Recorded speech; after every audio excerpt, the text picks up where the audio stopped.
विश्रांति, जिसका अनुभव कर लेने के बाद में स्वयं को जान लिया जाता है, कुछ भी जानना शेष नहीं रह जाता। ये वो दरबार है जिसमें हम आप सभी बैठे हैं। ऐसे महान परम समर्थ संत और पूरा का पूरा सिलसिला, पूरी वंश परंपरा सूफियों की, संतों की, जिन्होंने कि उस पराविद्या, उस अध्यात्म को अनुभव किया, परमात्मा जिनके लिए वर्णन की वस्तु नहीं रह गई, अध्यात्म जिनके लिए प्रवचन की वस्तु नहीं रह गई, अपितु अध्यात्म जिनके लिए अवस्था बन गई, एक ऐसी अवस्था जिसमें कि वह समर्थ गुरु, वह योगेश्वर कृष्ण अर्जुन से जब कहते हैं, न तुमाम शक्यसी स्व द्रष्टुम, न तुमाम शक्यसी, तुम मुझे नहीं देख सकते, अनेने स्वचक्षुषा दिव्यम ददामि ते चक्षुम पश्चिमी योगेश्वरम, इन नेत्रों से तुम मेरी महिमा मुझको प्रत्यक्ष देख नहीं पाओगे। अनंत है मेरी महिमा और अनंत है मेरा स्वरूप, इसलिए मैं तुम्हें दृष्टि देता हूं, वो नजर दिए देता हूं, जिससे तुम मेरे योग और ऐश्वर्य को देखोगे, और कि जिसको देखने के पश्चात अर्जुन उस सिद्धांतों की भूमि से उठकर प्रत्यक्ष अनुभव की भूमि में आता है, जहां पर कि अध्यात्म एक अवस्था बन जाती है, जिसमें कि वह सहज ही उसके गीत की भांति उसके अधरों से बोल फूटते हैं, जिसमें कहता है, नष्टो मोहा स्मृति लब्धा त्वत् प्रसादान मया अच्युत, स्थितोस्मि गत संदेह करिष्ये वचनं तव। हे परमात्मन, हे केशव, हे योगेश्वर, मेरा जो मोह था, अज्ञान जनित मोह, अज्ञान से उत्पन्न ये जो मोह था, यह नष्ट हो गया।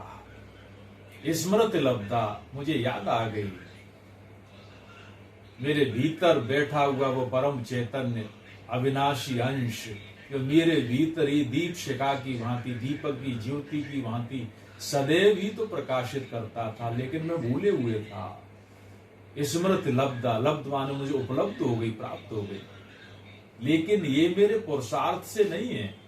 तत्प्रसादान मया अच्युत, अच्युत, अच्युत कहते जो अपने स्थान से कभी डिगता नहीं है, वैसे परमात्मा ही है। हे अच्युत, ये आपके प्रसाद का प्रतिसाद है, परिणाम है। तत्प्रसादान में अच्युत। और अब क्या स्थिति हो गई है? स्थितोस्मि, मैं एक स्थिति को प्राप्त हो गया हूं, एक अवस्था, सिद्धांत नहीं, वो कानों सुनी बात नहीं, वह अनुमान नहीं रह गया, बल्कि आपने मुझको वह एक स्थिति प्रदान कर दी, उस अवस्था में ले आए। गत संदेह, मेरे जो शक थे, संदेह थे, वह गत हो चुके, जा चुके। करिष्ये वचनं तव, अब मैं वही करूंगा जो आप कहेंगे, जो आप आज्ञा देंगे वही करेंगे। यहाँ शिष्य समर्पण की भूमि में प्रवेश करता है, नहीं तो संदेह नहीं रहता है। संत कबीर की वाणी है, जहां आपा तहां आपदा, जहां संशय वहां शोक, कहे कबीर कैसे मिटे दोनों धीरक रो। जहां आपा है वहां आपदा है। मैं और मैं का ये पसारा समस्त संसार, ये सारा जो संसार है, ये मैं का विस्तार है। मैं हूं, मेरी स्त्री, मेरे बच्चे, मेरा संसार, वो बढ़ता चला जाता है, और इसका कर्ता भी मैं स्वयं को समझने लगता हूं, जो मैं हूं नहीं। करी गोपाल की सब होए, जो अपनो पुरुषार्थ माने, अति झूठो है सोए। परम भागवत पुष्पन जी महाराज कहा करते थे, वो परमात्मा जो करता है वही होता है। जो अपना पुरुषार्थ मानता है वो अत्यंत झूठा है। लेकिन ये मैं का विस्तार, आपा जहां आपा तहां आपदा, श्री कृष्ण कर्तापन है। जहां संशय वहां शोक, और जहां संशय है, संदेह है, वहां दुख ही दुख है। परमात्मा पर विश्वास है ही नहीं।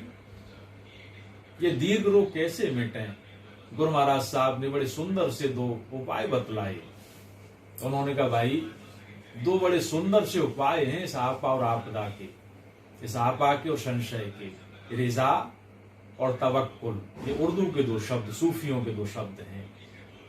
रिजा कहते हैं निरपेक्षता, सुख और दुख दोनों में समदृष्टि। दुख आ जाए मैं दुखी नहीं हूं, सुख आ जाए मैं ज्यादा हर्षित नहीं हूं। समान दृष्टि है परमात्मा का, ये भी प्रसाद वो भी प्रसाद। दुख आ जाए परमात्मा ये भी तेरा दिया हुआ प्रसाद है, तू मेरा निर्माण कर रहा है। ये जो दुख नहीं दे रहा ये मेरे निर्माण के लिए है। इसी प्रकार से यदि ज्यादा सुख आ जाए ये भी तेरा प्रसाद है।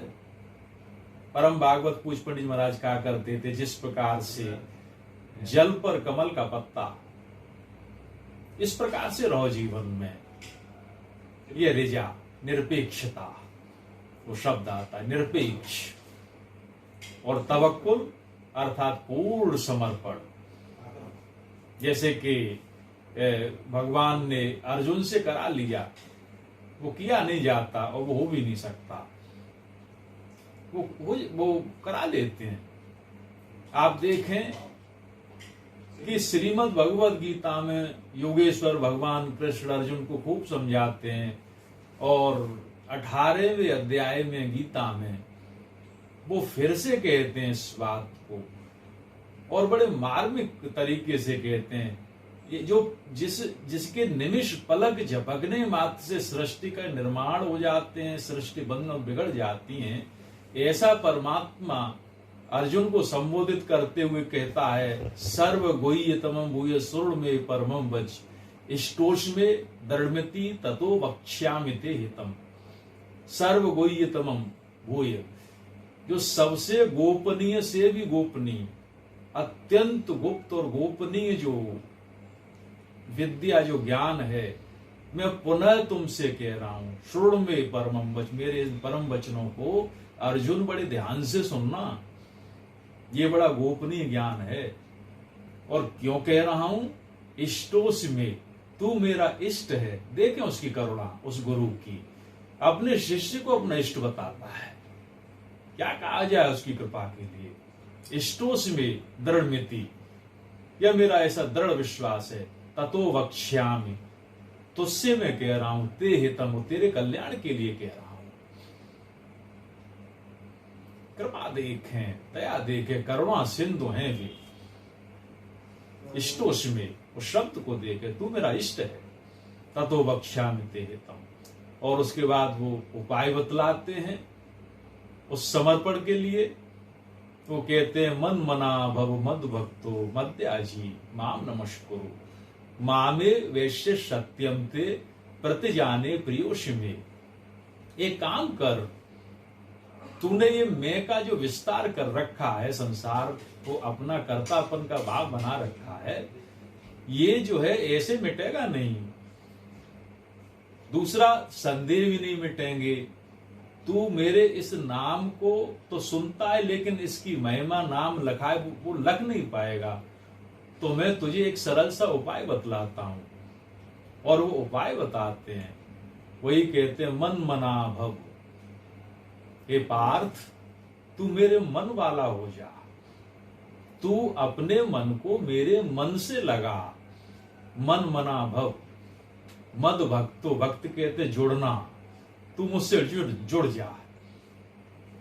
मद भक्तो मद्याजी, तू मुझको ही भज। माम नमस्कुरु, मुझको ही प्रणाम कर।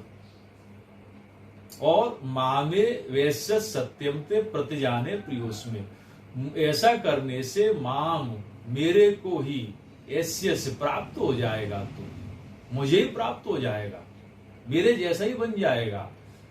सत्यम प्रतिजाने प्रियोस्मे, मैं इस बात की घोषणा करता हूं, प्रतिज्ञा करता हूं, तू सत्य जान, ये परमात्मा वो गुरु कहता है, बस इतना कर ले, मन मना भव, परमात्मा बन जाएगा। कारण ये है कि वह सब कुछ करते हुए भी परमात्मा अलेपा है, वह निर्लिप्त है, वह जल पे कमल का पत्ता, जैसे आकाश सब जगह है लेकिन कहीं लिपायमान नहीं है।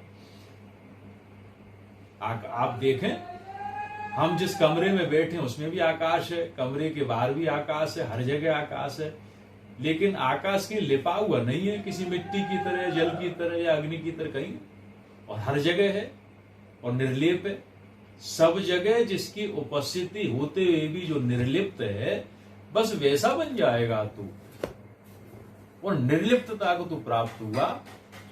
वह जो आपा था, वह जो संशय था, वो दूर हुए। और ये साधन है रिजा और तवक्कुल, निरपेक्षता और पूर्ण समर्पण, गुरु वही कराते हैं। और आप देखें, श्रीमद् भगवद गीता में गुरु महाराज साहब कहा करते थे, महान संतों के भी यही वचन है, काश वो हमारे हृदय में उतर जाएं। गीता का संपूर्ण ज्ञान देने के बाद भगवान अर्जुन को स्वतंत्रता देते हैं कि अर्जुन, ये समस्त ज्ञान देने के पश्चात अब तू स्वतंत्र है कि तू इस बात को मान या मत मान, तू कर्म करने के लिए स्वतंत्र है। इच्छा स्वातंत्र देते हैं उसे कि तेरी इच्छा है, लेकिन फिर कुछ पल रुकते हैं भगवान, कहते हैं कि ये भ्रमित हो जाएगा, क्योंकि जहां इच्छा की स्वतंत्रता दे दी, हो सकता है कि फिर से मार्ग से भटक जाए।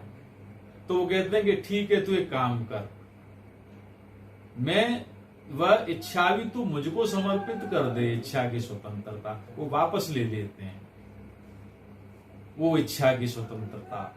और वो जो श्लोक में कहते हैं, सर्वधर्माण परित्यज्य माम एकम शरणं व्रज अहम त्वा सर्व पापेभ्यो मोक्षयिष्यामि मा शुचः।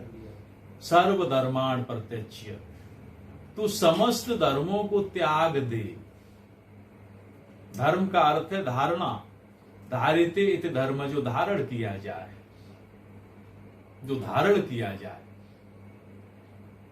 और धारण जो किया जाता है वही तो विचार है, धारणा। भगवान यह कहते हैं कि तू समस्त विचारों को छोड़कर एक वृत्ति पर आ जा, मेरा इष्ट मेरे समक्ष मौजूद है, मेरा परमात्मा, मेरा गुरु मेरे सामने बैठे हैं, बस इस एक विचार पे, यही धारणा है। और इसी धारणा को पुख्ता करते हुए ध्यान में चला जा, समस्त धर्मों को छोड़कर, सर्वधर्माण परित्यज्य, परित्यज्य माने त्याग दे। थोड़ी देर के लिए विश्राम में, जैसे नींद में आदमी आता है तो नींद के विचार में आता है। सर्वधर्माण परित्यज्य माम एकम शरणं व्रज, मुझे एक की शरण में आ जा, मेरा आश्रय ले ले। परम भागवत परम पूज्य पंडित जी महाराज की अमोघ वाणी है कि सबसे बड़ा कर्तव्य इस संसार में है, वह है थोड़ी देर के लिए परमात्मा में विश्राम कर लेना,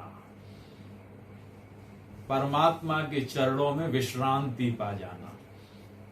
ये समस्त कर्तव्यों का सबसे बड़ा कर्तव्य है। हम भागते ही रहते हैं विचारों में। वो कहते हैं भाई, वो एक छोटी सी कहानी बतलाया करते थे कि एक युवक को एक ब्राह्मण देव ने पढ़ाने के लिए भेजा, समस्त विद्याओं का अध्ययन करने के पश्चात जब वो घर लौटा, पारंगत हो गया, पिता ने उससे पूछा, समस्त विद्याओं को पढ़े आए? हाँ। उसने चारों वर्ण बतलाए, चारों वर्णों के कर्तव्य बतलाए, पिता का पुत्र के प्रति, पत्नी पति के प्रति कर्तव्य, पुत्र का पिता के सारे कर्तव्य बतला दिए। और सब कुछ बतलाने के बाद पिता प्रसन्न हुए।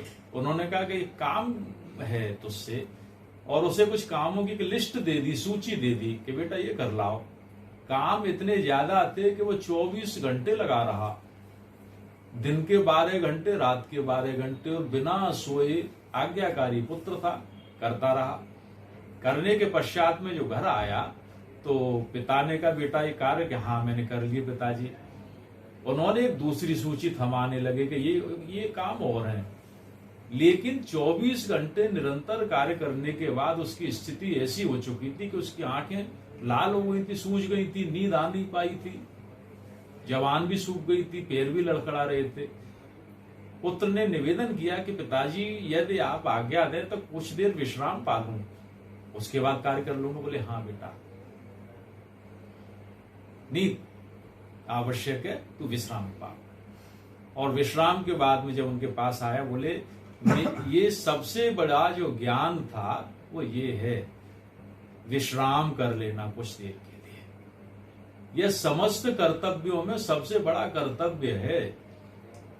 तो जैसे शरीर बिना विश्राम के आगे चल नहीं सकता, इसी प्रकार से मेरा जो अंतःकरण है, मन, बुद्धि, चित्त, अहम, ये कब विश्राम पाता है, कब विश्राम देते हैं। शरीर को जरूर नींद दे देते हैं, लेकिन न हमारा कभी मन शांत, न कभी बुद्धि, न चित्त, न अहम।